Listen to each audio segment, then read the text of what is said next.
Some people, when they hear the name Saab, think of sensible, slightly odd-looking cars. Forget the Cybertruck. This Swedish brand was much cooler than Tesla way before Elon started posing as Darth Vader on stage with his buddy. Driven by architects, university lecturers, they picture elbow patches, navy corduroy, a faint whiff of pipe tobacco. Well, I am here to tell you that those people are spectacularly, monumentally wrong. Saab made cars as safe as a padded room, but their other division, the one with all the exciting engineers, was building jet fighters. Not just any jet fighters, not boring, committee-designed gray blobs. They were Swedish, born from endless forests, freezing winters, and a deep need to be brilliantly, wonderfully different. Forget sensible Sweden. This is Saab, the lunatic in the aviation asylum. Sweden's unique position matters, like living next door to a very large, very formidable bear, Russia. For decades, they'd know if the balloon went up, they'd be on their own. No one would come save them. They needed weapons that were genius, fighter jets that could operate from a frozen road, be fixed with a hammer by a teenage conscript, and outsmart anything the Soviets could throw at them. This crucible forged some of the most innovative, frankly bonkers aircraft the world has ever seen. We'll look at three titans, the Draken, the Viggen, and the Gripen.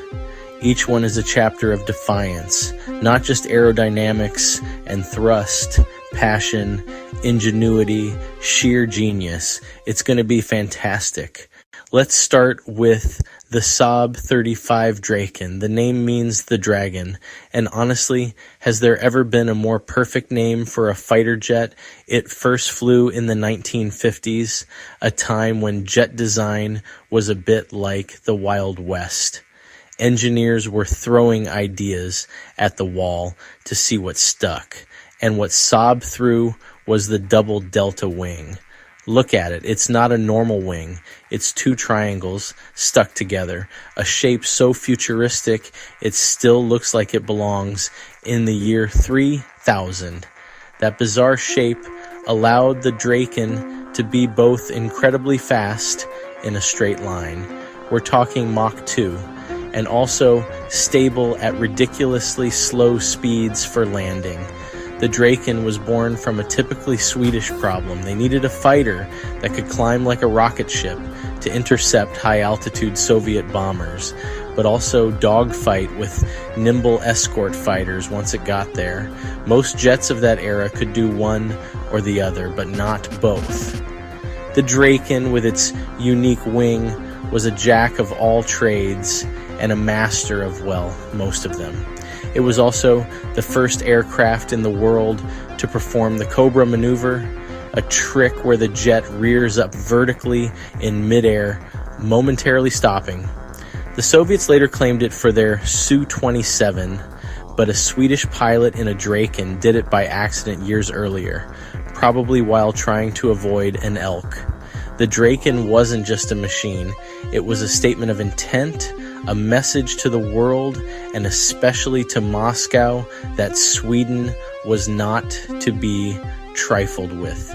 It proved that you didn't need the budget of the United States to build a world-class fighter. The Draken set the stage for everything that followed. It was and is a masterpiece. After the elegant Draken, Saab decided to build a sledgehammer, and they called it the 37 Viggen, which means thunderbolt. If the Draken was a rapier, the Viggen was a Viking battle axe. It was powered by the most enormous engine they could find, a modified Pratt and Whitney JT-8D, the same sort of engine you'd find on a Boeing 727 airliner. Saab's engineers, in a fit of pure genius, then bolted on a massive afterburner. The result was a noise that could curdle milk from 3 counties away, and a thrust that could reputedly rip tarmac off the runway. The Viggen's most famous party trick, and the thing that makes it a true work of art, was its thrust reverser. Now, thrust reversers are common on airliners to help them slow down after landing, but putting one on a single engine supersonic fighter, nobody had done that before. It was considered mad, but Saab did it. This meant that after a Viggen touchdown, the pilot could slam on the brakes and deploy the reverser, bringing this 17-ton beast of metal to a screeching halt in less than 500 meters. By the 1980s, the world of fighter jets was changing. From the land of IKEA and flat-pack furniture came the ultimate flat-pack fighter, the Saab 39 Gripen. The Gripen is smaller than the Viggen, lighter, and only has one engine.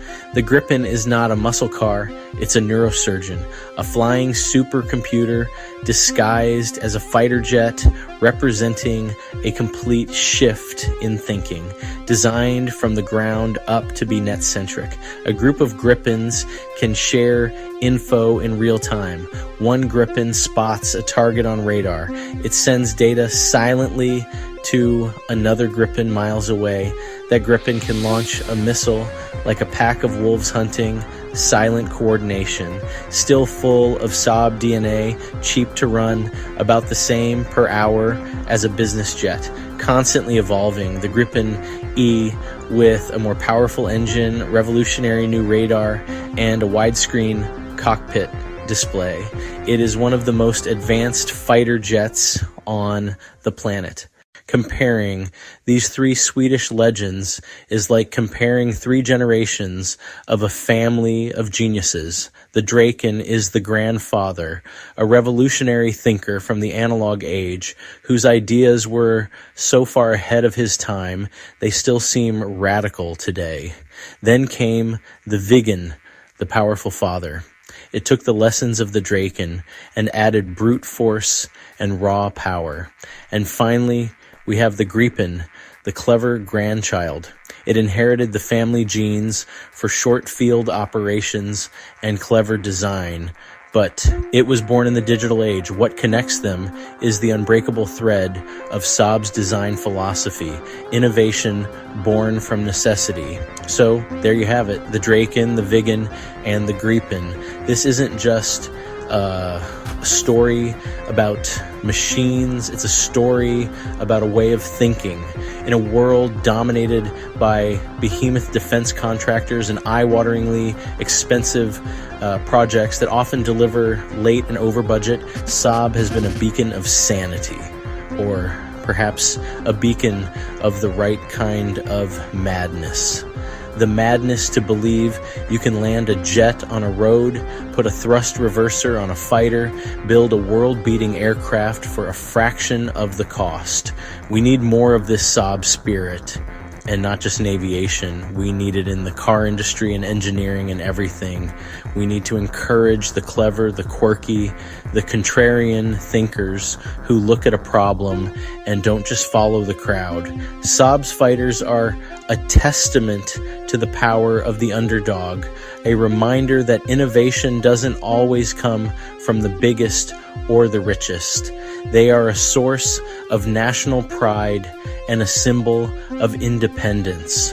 For generations of Swedes, the sight and sound of these jets in the sky was a comfort. Whether you are an aviation fanatic who can quote engine thrust figures in your sleep, or someone who has never given a fighter jet a second thought, you have to admit there is something deeply compelling about this story. It's about David beating Goliath, not with a sling, but with a slide rule and a spark of genius. So the next time you see a fighter jet streak across the sky, don't just see a weapon, see a masterpiece of engineering. And if you ever get the chance, go and learn more about these incredible Swedish machines. Look up the videos of a Viggen landing on a road.